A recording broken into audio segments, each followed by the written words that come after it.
You can walk for God Watch this video and not walk with God. Samuel video. met with the Lord. Samuel was in the church. He was in the temple. He will close the doors. 1 Samuel chapter 3.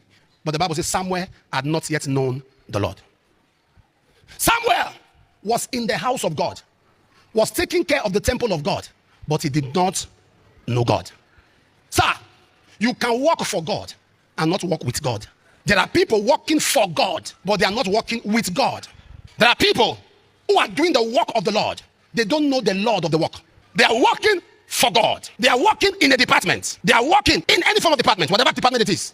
They are very effective in that department. They are effective in service. They don't miss any meeting. They are very punctual. They pay their dues. When it comes to paying of dues, they stand among the first 5. When it comes to attending meeting, they stand among the first 3. When it comes for ideas and innovation, they stand among the first 2. But when it comes for fights, they are number 1. When it comes for malice, they are number 1.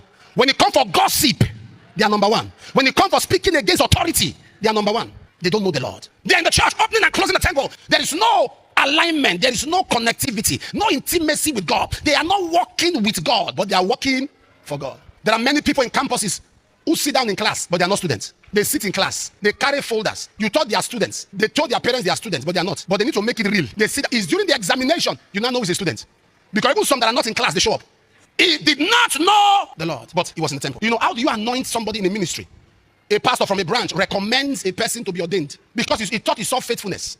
He thought he saw loyalty. As oil comes on the person's head, he gets a certificate of ordination, returns back to his branch or a branch and starts prayer meeting. Start adding members into it, start opening a WhatsApp group. That oil on you will fight you because oil does not work on error. There is a way. We're not saying you must be in prison. God can call you out of a place. God can call you to do something, but there is a way it is done. When God speaks to a lady or a man in a branch, say there's a calling on your life, you walk to your pastor, area pastor, whatever pastor, and this is what God is telling me. Help me confirm it. When he prays and he confirms it, he sends a message to the regional. There's somebody here. The regional confirms it. If it's the work of God, it's not running. It's not running. All this God says I should do it now. God says that's not God. God is peaceful. Satan is the one going to and fro. God is peaceful.